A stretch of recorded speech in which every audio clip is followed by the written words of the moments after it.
Hello everyone, मैं सृष्टि हूँ। हम और आप पढ़ रहे हैं principle and practices of natural farming, जो कि बीएससी एग्रीकल्चर सेकेंड ईयर का कोर्स है। ठीक है, आज का टॉपिक है मैकेनाइजेशन इन नेचुरल फार्मिंग। प्राकृतिक खेती में यंत्रीकरण, किस तरह से मैकेनाइजेशन होता है, क्या प्रिंसिपल के बेस्ड पे होता है, कौन से ऐसे टूल्स है जो नेचुरल फार्मिंग में यूज किए जाते हैं, इसके बारे में ये टॉपिक है। चलिए हम स्टार्ट करते हैं। पहला, किस कॉन्सेप्ट में मैकेनाइजेशन होता है, इस बात को आप पहले समझे। ठीक है, mechanisation in natural farming means using eco friendly, simple and energy efficient tools. ठीक है, कैसे टूल्स यूज हो रहे हैं? Eco friendly, simple and energy efficient tools, जिसमें एनर्जी का लॉस कम हो, जो एफिशिएंट हो, that help farmers without harming soil, water and biodiversity। ठीक है, किस तरह के यूजेस हो रहे हैं? Eco friendly machines, simple machines and energy efficient tools. ठीक है, और किस बेस पे हो रहे हैं? कि not harming the soil, not harming the water and not harming the biodiversity। ये इनका बेस होता है, ये इनका बेसिक प्रिंसिपल होता है। ठीक है, it reduces drudgery, save time and enhances productivity while preserving the ecological balance। ये क्या करते हैं? टाइम को सेव करते हैं, ह्यूमन बीइंग के मेहनत को कम करते हैं और प्रोडक्टिविटी बढ़ाने में हेल्प करते हैं। पर नेचुरल फार्मिंग में किस तरह से मैकेनाइजेशन होता है, ये अलग चीज है। कन्वेंशनल फार्मिंग में किस तरह से मैकेनाइजेशन होता है, वो अलग बात है। ठीक है, तो इस वीडियो में हम पढ़ेंगे कि नेचुरल फार्मिंग में किस तरह से मैकेनाइजेशन किया जाता है। ओके, चलिए। प्राकृतिक खेती में यंत्रीकरण का अर्थ है पर्यावरण अनुकूल, सरल और ऊर्जा सक्षम औजारों का उपयोग करना, जो किसानों की सहायता करे लेकिन मिट्टी, जल या जैव विविधता को हानि न पहुंचाए। ठीक है, यह श्रम को कम करता है, समय बचाता है और उत्पादन को बढ़ाता है। ठीक है, अब principles of mechanisation in natural farming, किस प्रिंसिपल पे काम करता है, ये बहुत इंपॉर्टेंट है जानना आपको कि नेचुरल फार्मिंग में मैकेनाइजेशन का क्या प्रिंसिपल होता है। Use small scale locally made tools. ठीक है, स्मॉल स्केल, छोटे टूल्स और लोकली मेड टूल्स का यूज किया जाता है। Avoid heavy machines that compact soil, soil को जो कॉम्पैक्ट कर दे, ऐसे तरह के हैवी मशीन्स को अवॉइड किया जाता है। प्रिफर रिन्यूएबल एनर्जी इक्विपमेंट, ऐसे इक्विपमेंट का यूज किया जाता है जो कि जिसका सोर्स क्या होता है? रिन्यूएबल एनर्जी होती है। ठीक है, combine animal and human power, यहाँ पर एनिमल पावर और ह्यूमन पावर को जरूर यूज किया जाता है। पूरी तरह से मशीन्स के ऊपर यहाँ की फार्मिंग डिपेंडेंट नहीं होती है। ठीक है, maintain harmony with natural system, इस बेस पे किया जाता है कि जो नेचुरल सिस्टम है, जो इकोलॉजी है, उस पे कोई इफेक्ट ना हो मशीन्स के यूज का। ठीक है, तो ये ऐसे प्रिंसिपल्स हैं जिसके बेस पे मैकेनाइजेशन होता है नेचुरल फार्मिंग में। फर्स्ट है use small scale locally made tools, avoid heavy machines that compact soil, okay, prefer renewable energy equipment, combine animal and human power, maintain harmony with natural systems. Okay, चलिए इसका Hindi version हम देखते हैं। क्या सिद्धांत है? सिद्धांत है कि छोटे और स्थानीय औजारों का उपयोग, भारी मशीनों से बचना जो मिट्टी को सख्त करती है, नवीकरणीय ऊर्जा उपकरणों को प्राथमिकता देना, पशु और मानव शक्ति का संयोजन, प्राकृतिक तंत्र के साथ संतुलन बनाए रखना। ओके, चलिए अब रोल ऑफ मैकेनाइजेशन, इस मैकेनाइजेशन का क्या रोल होता है नेचुरल फार्मिंग में? ठीक है, सपोर्ट करता है मैकेनाइजेशन, किस चीज के लिए सपोर्ट करता है? रिड्यूसिंग लेबर एंड टाइम, ये हम सब समझते हैं। Improving sowing and harvesting efficiency, human से हार्वेस्टिंग होना, ह्यूमन से सोइंग होना और मशीन से सोइंग होने में एफिशिएंसी का बहुत फर्क होता है। टाइम सेविंग तो होती ही है, बट मशीन्स होती है एक परफेक्ट डेप्थ, परफेक्ट डिस्टेंस पे सोइंग होती है। सिमिलरली हार्वेस्टिंग भी एक परफेक्ट हाइट पे हार्वेस्टिंग होती है, परफेक्ट टाइम पे हार्वेस्टिंग होती है और एक साथ हार्वेस्टिंग हो जाती है। तो इस तरह से क्या होता है? एफिशिएंसी बढ़ती है मैकेनाइजेशन के यूज से। Assisting compost preparation, natural farming में कंपोस्ट प्रिपरेशन एक बहुत ही बड़ा मुद्दा है। ठीक है, तो इस बड़े मुद्दे को करने में हमको मैकेनाइजेशन हेल्प करता है, क्योंकि इस तरह के टूल्स हैं जो कि कंपोस्ट के प्रिपरेशन में हेल्प करते हैं। Okay, next, helping in input spraying and irrigation. ठीक है, बहुत सारी जो स्प्रेइंग होती है उसमें जीवामृत की स्प्रेइंग हुई है, ये सब के स्प्रेइंग के समय क्या होता है और इरिगेशन के समय हमको ये मैकेनाइजेशन जो है वो हेल्प करता है। ओके, तो ये हो गया role of mechanisation in natural farming. यंत्रीकरण किसानों की मदद करता है, कैसे? श्रम और समय कम करता है, बुआई और कटाई की दक्षता बढ़ाता है, खाद बनाने और इनपुट छिड़काव में सहायता करता है, सिंचाई कार्य में सहायक होता है। ठीक है, तो ये हो गया इसकी भूमिका। नेक्स्ट पढ़ते हैं हम mechanisation practices on natural farm. किस तरह की मैकेनाइजेशन प्रैक्टिस की जा रही है, इसके बारे में हम पढ़ते हैं। फर्स्ट है एनिमल एंड मैनुअल टूल्स। पशु और मानव संचालित औजार का उपयोग किया जाता है। ठीक है, फर्स्ट पॉइंट है, याद रखिए क्या किया जा रहा है, animal and manual tools. Second है रिन्यूएबल एनर्जी मैकेनाइजेशन, ऐसे ही सोर्सेस का यूज किया जाता है जो कि रिन्यूएबल है। ओके, थर्ड है स्मॉल फार्म मशीनरी, छोटे खेतों में छोटे यंत्र लगाए जाते हैं। ठीक है, मशीनरी फॉर बायो इनपुट, जैविक इनपुट हेतु यंत्र बनाया जाता है। फिफ्थ है सस्टेनेबल मैकेनाइजेशन, सतत यंत्रीकरण के ऊपर ध्यान दिया जाता है। ठीक है, और सिक्स्थ पॉइंट है एप्रोप्रिएट टेक्नोलॉजी, मतलब एक उपयुक्त टेक्नोलॉजी का उपयोग किया जाता है ताकि नेचुरल फार्मिंग में मैकेनाइजेशन होने के साथ साथ वहां के सॉइल, वहां की वाटर, वहां की इकोलॉजी को कोई डिस्टरबेंस ना हो। इस तरह से मैकेनाइजेशन को एक एप्रोप्रिएट तरीके से यूज किया जाता है इन अ नेचुरल फार्म। ओके, चलिए अब हम इन पॉइंट्स को थोड़ा सा डिटेल में पढ़ते हैं। फर्स्ट है एनिमल एंड मैनुअल टूल्स। आप जानते हैं एनिमल एंड मैनुअल टूल्स का मतलब क्या है। Example bullock drawn ploughs and seed drills. ठीक है, बुलक ड्रॉन प्लो का यूज किया जाता है और सीड ड्रिल्स का यूज हो जाता है, जो कि सीड ड्रिल क्या होती है, मैनुअल होती है, और बुलक ड्रॉन प्लोस भी मैनुअल होते हैं। इस तरह से एनिमल और ह्यूमन का इसमें कॉम्बिनेशन हो जाता है। हैंड वीडर्स एंड रोटरी होस, हैंड वीडर्स और रोटरी होस का यूज किया जाता है, जो कि किनके ड्रॉन होते हैं, ह्यूमन। ठीक है, और इनसे क्या होता है, वीडिंग की जाती है। Animal cards for transport, transport के लिए एनिमल कार्ड का यूज किया जाता है, ये आप सबने देखा होगा। ठीक है, बैला गाड़ी, घोड़ा गाड़ी, इनका यूज किया जाता है किसके लिए, ट्रांसपोर्टेशन के लिए। Foot pumps for hand sprayers, hand और फुट स्प्रेयर्स का यूज किया जाता है, फुट पंप्स का यूज किया जाता है, जिसमें क्या होता है, मैनुअल जो है उसमें समायोजित हो जाते हैं, मैनुअल जो है ह्यूमन बीइंग है उनका भी काम उसमें यूज होता है, और इस तरह से एक कॉम्बिनेशन हो जाता है एनिमल और ह्यूमन बीइंग का। ओके, तो हमने देखा कि एनिमल और मैनुअल टूल्स किस तरह से उपयोग होते हैं नेचुरल फार्मिंग में। उदाहरण, बैलों से चलने वाले हल और बीज बोने वाले उपकरण, हाथ से चलने वाले खरपतवार हटाने और वाले औजार, पशु गाड़ियां परिवहन के लिए, पैडल पंप और हाथ स्प्रेयर का उपयोग किया जाता है। इन सब चीज का उपयोग में हमेशा हमें पशु और मानव की जरूरत पड़ती है। इस तरह से नेचुरल फार्मिंग में पशु और मानव से संचालित यंत्र का उपयोग ज्यादा किया जाता है। ओके, अब है रिन्यूएबल एनर्जी मैकेनाइजेशन। इसका मतलब क्या हुआ, ऐसे मैकेनाइजेशन, ऐसे मशीन्स का उपयोग करना जो कि जिनका source of energy renewable energy हो। ठीक है, जैसे कि solar pumps for irrigation, biogas units for energy, ठीक है, सोलर ड्रायर्स फॉर फूड, ठीक है, विंड पावर्ड ऑपरेशंस। ठीक है, विंड से बहुत सारे ऑपरेशंस होते हैं, इलेक्ट्रिसिटी भी जनरेट होती है, उससे विनोइंग होती है, तो इस तरह से विंड पावर का यूज होना, सोलर ड्रायर का यूज होना, सन से हमको फूड ड्राई करना है, बायोगैस यूनिट्स यूज करना किसके लिए, for energy as a fuel, source of fuel, solar pumps का यूज करना है फॉर इरिगेशन। ठीक है, तो इस तरह से सोलर पैनल का यूज करना फॉर इलेक्ट्रिसिटी, तो इस तरह से रिन्यूएबल एनर्जी सोर्सेस को यूज किया जाता है कहाँ, नेचुरल फॉर्म में as a source of mechanisation. Okay, चलिए हम इसका हिंदी वर्जन देखते हैं। नवीकरणीय ऊर्जा यंत्रीकरण, सिंचाई हेतु सौर पंप, ऊर्जा के लिए बायोगैस संयंत्र, खाद्य संरक्षण हेतु सौर ड्रायर, पवन ऊर्जा हेतु आधारित कार्य।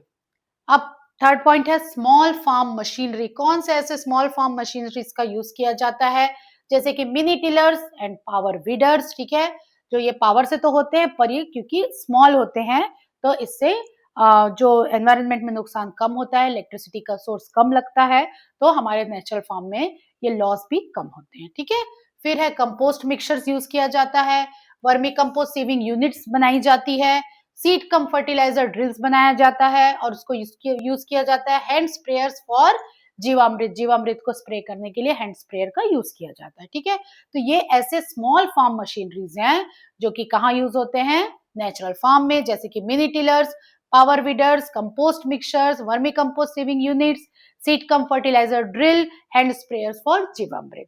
ओके, तो ये हो गए small farm machineries that are used in a natural farm. प्राकृतिक खेती के लिए उपयोगी यंत्र जैसे मिनी टिलर और power weeder, compost mixture, vermicompost की छनाई इकाई, बीज खाद ड्रिल, ठीक है, जीवामृत छिड़काव के लिए स्प्रेयर। फोर्थ पॉइंट है machinery for bio inputs. Machinery for preparation, bio inputs बनाने के लिए मशीन्स बनाया जाता है जैसे कि jeevamrit mixtures and tanks, compost turners, liquid bio fertilisers agitators और स्प्रेयर फॉर पंचगव्य। ठीक है, पंचगव्य के लिए स्प्रेयर बनाया जाता है, लिक्विड फर्टिलाइजर को स्प्रे करने के लिए यंत्र बनाए जाते हैं। ठीक है, कंपोस्ट टर्नर बनाया जाता है और जीवामृत मिक्सचर्स एंड टैंक्स बनाया जाते हैं। तो ये सारे ऐसे मशीनरीज हैं जिनको क्यों बनाया जा रहा है, ताकि जो बायो इनपुट्स हैं इनके यूज करने में सहायक हो। ठीक है, तो इनको यूज करने के लिए नेचुरल फार्म में अलग तरह की मशीन्स बनाई जाती हैं। वो मशीन्स हैं ये जीवामृत मिक्सचर्स एंड टैंक्स। ठीक है, उनको मिक्स करने के लिए टैंक्स चाहिए, मिक्सचर चाहिए, कंपोस्ट के टर्नर चाहिए, लिक्विड फर्टिलाइजर्स को स्प्रे करने के लिए एजिगेटर्स चाहिए, स्प्रेयर फॉर पंचगव्य चाहिए। तो इन सब चीजों को अप्लाई करने के लिए जो मशीनरीज बनाई जाती है वो होती है मशीनरीज फॉर बायो इनपुट्स। ठीक है, अब हम इसका हिंदी वर्जन देखते हैं। जैविक इनपुट हेतु यंत्र, घोल तैयार करने वाले यंत्र जीवामृत मिक्सचर और टैंक, कंपोस्ट टर्नर, तरल जैव उर्वरक हिलाने वाले यंत्र, पंचगव्य छिड़काव हेतु स्प्रेयर।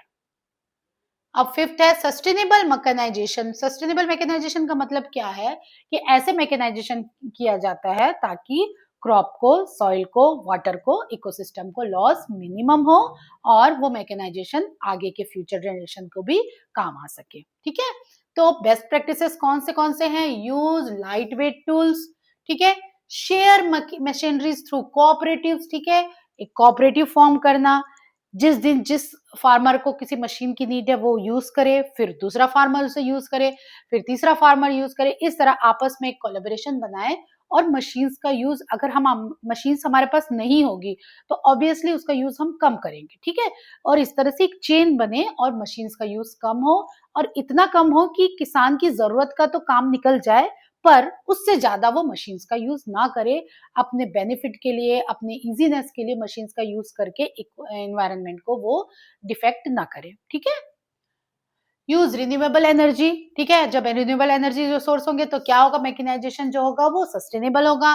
फिर train farmers in eco mechanisation, farmers को इको मैकेनाइजेशन के लिए ट्रेन करना, उनको तैयार करना, उनको सिखाना कि किस तरह से हम इको मैकेनाइजेशन कर सकते हैं आपके नेचुरल फार्म में। ठीक है, तो ये हो गया सस्टेनेबल मैकेनाइजेशन, जिसमें हमने पढ़ा कि लाइट वेट टूल्स हमको यूज करना है, मशीनरी को किस तरह से यूज करना है थ्रू कोऑपरेटिव्स। ठीक है, use renewable energy sources and train the farmers for eco mechanisation. ठीक है, इसका हिंदी देखते हैं। सतत यंत्रीकरण सर्वोत्तम पद्धतियां है, हल्के औजारों का उपयोग, सहकारी संस्थाओं में मशीन साझा करना, नवीकरणीय ऊर्जा का उपकरण बनाना, पर्यावरण अनुकूल प्रशिक्षण देना। ठीक है, तो ये हो गया सतत यंत्रीकरण। अब है एप्रोप्रिएट टेक्नोलॉजी। क्या ऐसी टेक्नोलॉजी है जो कि एप्रोप्रिएट है किसके लिए? नेचुरल फार्म के लिए। ठीक है, focus on harmony between tradition and innovation.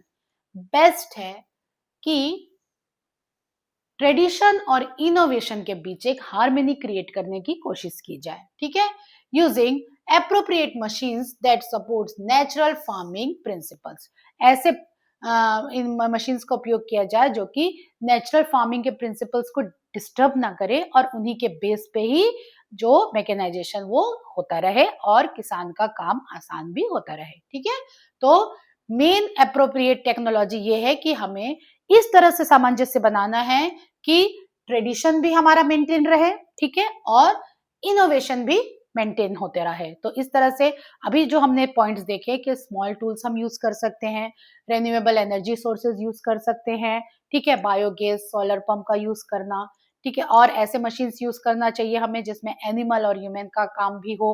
तो इस तरह से क्या होता है, पूरी तरह से मैकेनाइजेशन के लॉस से हम बच भी जाते हैं और साथ में जो इनोवेशन है, जो मैकेनाइजेशन के फायदे हैं, उस फायदे को भी हम उठा पाते हैं।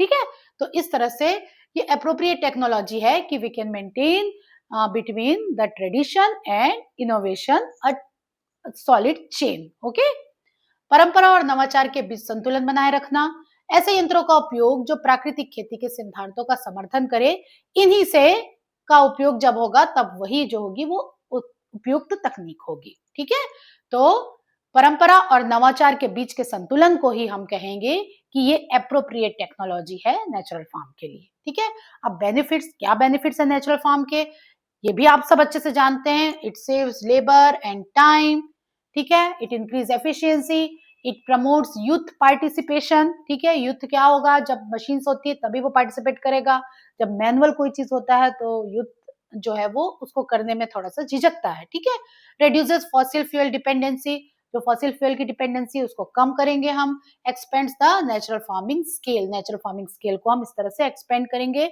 क्योंकि इसमें हम बता सकते हैं कि नेचुरल फार्मिंग में भी आप जो है वो मैकेनाइजेशन कर सकते हैं, जिस लिमिट पे कर सकते हैं, जिस सस्टेनेबिलिटी से कर सकते हैं, इसको हमको किसानों को समझाना होगा। ठीक है, तो ये हो गया benefits of mechanisation in natural farming. यंत्रीकरण के लाभ, श्रम और समय की बचत, कार्यकुशलता में वृद्धि, युवाओं की भागीदारी में वृद्धि, जीवाश्म ईंधन पर निर्भरता कम, प्राकृतिक खेती का विस्तार।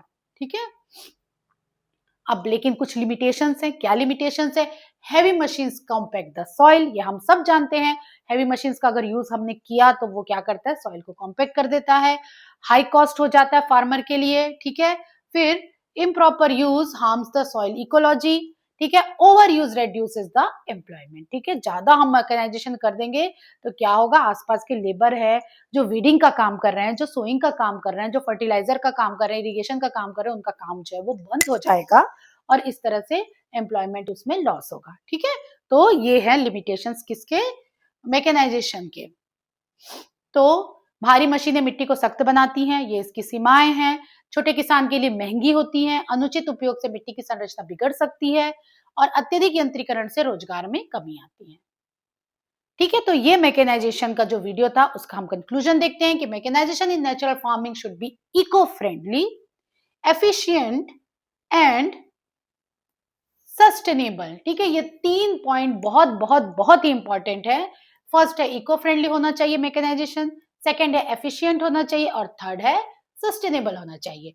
It must assist the farmer and protect the environment simultaneously. ठीक है, उसका काम दोनों ही होगा, फार्मर को असिस्ट करना और साथ ही साथ एनवायरनमेंट को प्रोटेक्ट करना। ओके, तो ये हो गया कंक्लूजन। इसका हम हिंदी वर्जन देख लेते हैं कि प्राकृतिक खेती में यंत्रीकरण पर्यावरण अनुकूल, कुशल और टिकाऊ होना चाहिए। ये किसान की सहायता करने हेतु करते हुए पर्यावरण की रक्षा भी करे। ठीक है, तो आज हमने देखा कि मैकेनाइजेशन किस तरह से किया जाता है नेचुरल फार्म में, उसके क्या प्रिंसिपल्स हैं, कौन कौन सी प्रैक्टिसेस हैं अपनाई जाती हैं, उसका क्या बेनिफिट है, क्या लिमिटेशन, ये सारा कुछ हमने देखा। तो अगर आपके इसमें आता है कि principles of mechanisation in natural farm, आप लिख सकते हैं। Practices of mechanisation in natural farm, ये भी आप लिख सकते हैं। ऐसा अगर एक शॉर्ट में देखिए, ये नया कोर्स है इसलिए बहुत इंटरनली क्वेश्चन नहीं आते हैं। ऐसे कोर्सेज में हमेशा आपको सुपरफिशियली क्वेश्चन पूछते हैं, बहुत स्ट्रेट क्वेश्चन पूछते हैं। तो इसलिए जस्ट अगर आप टॉपिक उठा के भी अगर आपने पूरा पढ़ाई कर लिया, उसको उसके पॉइंट्स याद कर लिए, तो आपका आंसर लिखने लायक आप रेडी हो ही जाओगे। ठीक है, तो नया कोर्स है, इसके क्वेश्चन पेपर्स नहीं है, इसलिए थोड़ा मुझे भी डिफिकल्टी है आपको समझाने में, बताने में कि कैसे क्वेश्चंस आते हैं। पर स्टिल मुझे ऐसा लगता है कि क्योंकि ये नया कोर्स है तो बहुत बेसिक क्वेश्चंस आते हैं और आपने अगर इन पॉइंट्स को ध्यान में रखा, इन पॉइंट्स को समझ गए, तो भी आप वहां पर आंसर, एक सफिशिएंट और गुड आंसर आप वहां पर लिख सकते हैं। ठीक है, तो चलिए आज का टॉपिक हम यही खत्म करते हैं। नेक्स्ट टॉपिक में फिर मिलते हैं, तब तक के लिए बेस्ट ऑफ लक।